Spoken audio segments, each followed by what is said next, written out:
treasures of life? Sure. And my powerful name is JONAH SIMBA. My sign language interpreter in this section is Irene Chebiwot. I am a storyteller today as I share with you my best to present the virtue of courage to you, because courage demands that you embrace some certain things in life. Courage is a virtue. Many times we hear the word do not fear.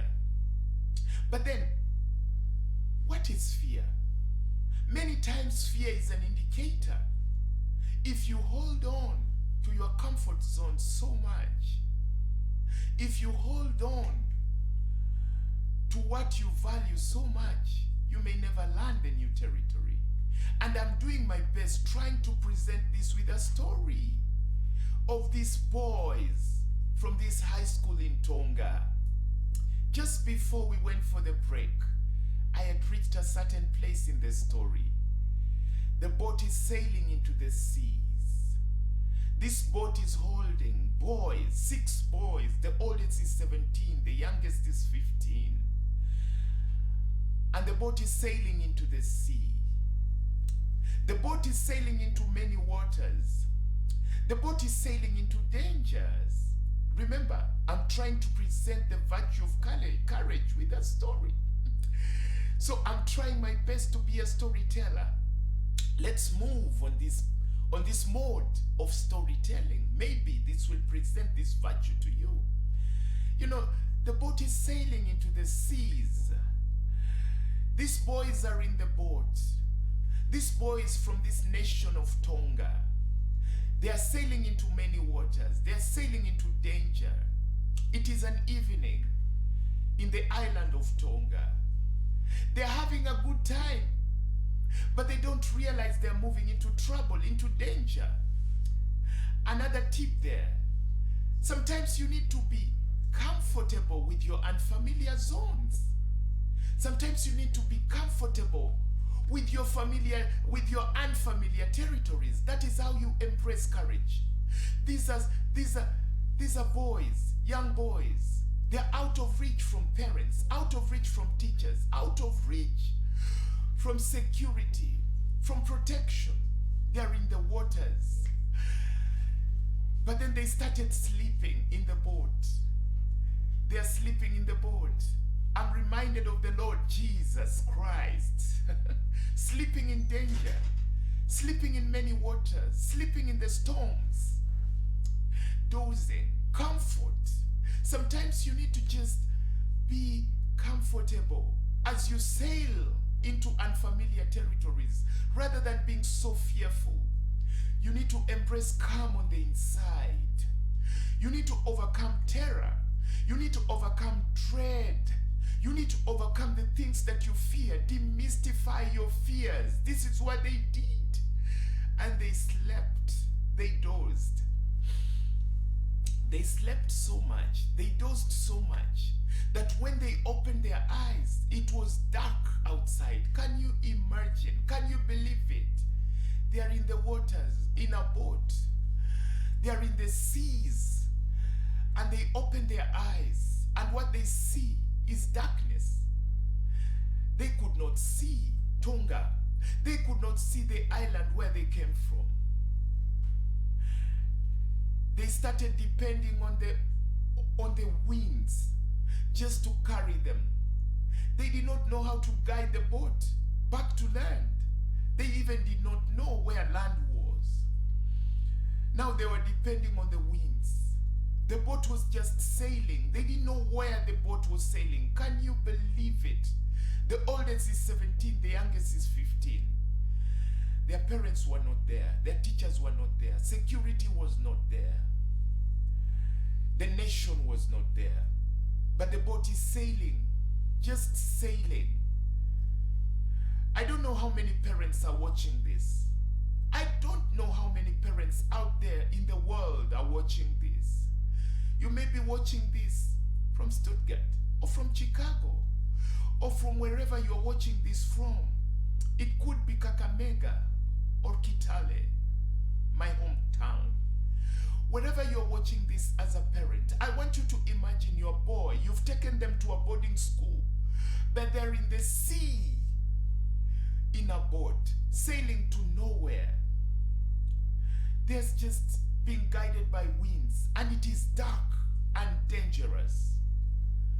The boat was being pushed by winds. Night came, darkness came. The boat is sailing farther and farther away from land. Darkness, deep darkness creeping. The boat is sailing more and more and more away. Soon, it was hours. Hours. Can you believe it? Hours. Darkness. The boat is just moving and moving. And they counted the hours. The first hour came and it went. The second hour came and it went. The boat is being pushed by winds. Just pushed by winds. They did not know how to guide the boat. Hours came, the third hour, the fourth hour, the sixth hour, the seventh hour, the eighth hour, and they saw some kind of land in darkness. They saw some kind of land. And they thought it was Samoa. They thought it was the nation of Samoa. They were excited to see the nation of Samoa. Let me tell you, my viewer, what they did not know is that what they were seeing was the deserted island of Atta.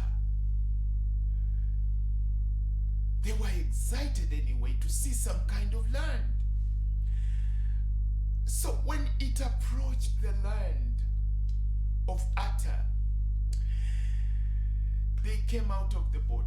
First disaster, calamity. The boat hit a rock. You see, it was night. They did not know how to guide the boat. They had stolen the boat.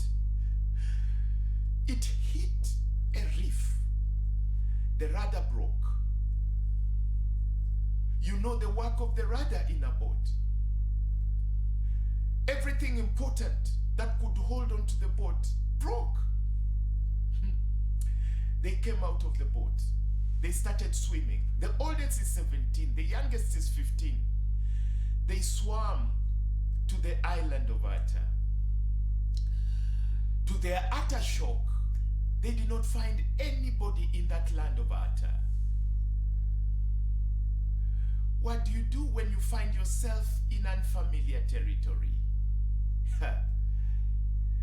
What they did was to come to terms with failure. They accepted that they were in unfamiliar territory. They accepted that the boat they were in had broken. They accepted that what they have was themselves. By the way, they had started growing thirsty. They didn't carry any water. They were in uniform. No water. So the first thing they did was to look around for water. This is Atta, deserted island. No water, no people. Lucky enough, there were trees of coconut trees. They climbed on one tree, broke down the coconut, broke it, and drank the coconut water. That is how they regained energy. Soon daytime was coming. Believe it or not, they now had water, coconut water. What they did not realize is that they did not even have food. Now they had to acclimatize themselves to feeding themselves, or they will die. What do? No parent, no father, no mother, no teacher, no cook, no school to cover you, no nation, no protection. They had to eat the coconut to stay alive. Do not fear when you find yourself in an unfamiliar territory. To stay alive, embrace courage. Do not panic. Do not panic. Do not panic. when you find yourself having lost everything that you've lost. I'm speaking to people who have lost loved ones. I'm speaking to people who have lost things that they have held on to. You've lost fortunes. You've been conned of monies. There are people who lose in thousands of shillings if you're a Kenyan. There are people who lose in millions of dollars if you're an American or someone operating in dollars. Do not fear. Do not panic. You may have lost something that you hold so dear. Maybe you've been booted. Maybe you're facing divorce. Maybe you're losing nationhood. Maybe you're losing something so great to you. You're losing a job, getting sacked. Maybe you're losing a business empire. Maybe you're losing a fortune. Whatever you're losing, do not panic. The key to success, to moving on, to rising up again, to living again is eating what you can see. Feed on hope so that you stay alive. You may have lost a political seat. You may have lost something that you had fought for so long. The secret is you're alive. You can dream again. You can go for that seat again. You can write a CV again. You can write a proposal again. You can come up with something. You can dream again. This is what these boys did. They ate the coconut. They ate it. They ate it. They drank its water for them to stay alive, to gain strength. And daytime came. My viewer, my listener, let me shock you. The first day came. The first week came and went. The first month came and went. It hit them that they were here to stay. They were in the island of Ata, deserted island, with no people, with no security. They had themselves to protect themselves, to stay alive. The first month came and went. They noticed they had to start playing games. Yeah, they had to play just to keep their minds awake. They had to sing. They had to tell themselves stories. They had to run around to stay healthy. They did their best to start discovering fire because they did not have food. They noticed they had to cook something, and around them there were birds, the sea birds. So they started learning how to learn fire, how to bring up fire in this island of Ata, the deserted island. They did not have mothers to cook for them. The oldest is 17, the youngest is 15. They rubbed the stick so hard. They rubbed it so hard. They rubbed it so hard until they discovered fire. And they protected that fire. They protected it with all that they could. They took turns to protect the fire so that the fire does not go off, because it took so much strength for them to discover the fire. And they started roasting the birds, and they ate the birds at this island of Ata. Now they had nutrition. They had the roasted birds, and they had the coconut, and they had the water coconut. And they started moving around the island. Boop, they discovered that this island belonged to some people many, many centuries ago, when slave trade was moving on, when slave trade was happening. Some people came to this island and took everybody as a slave. So they discovered a deserted village. That is why the island was unoccupied.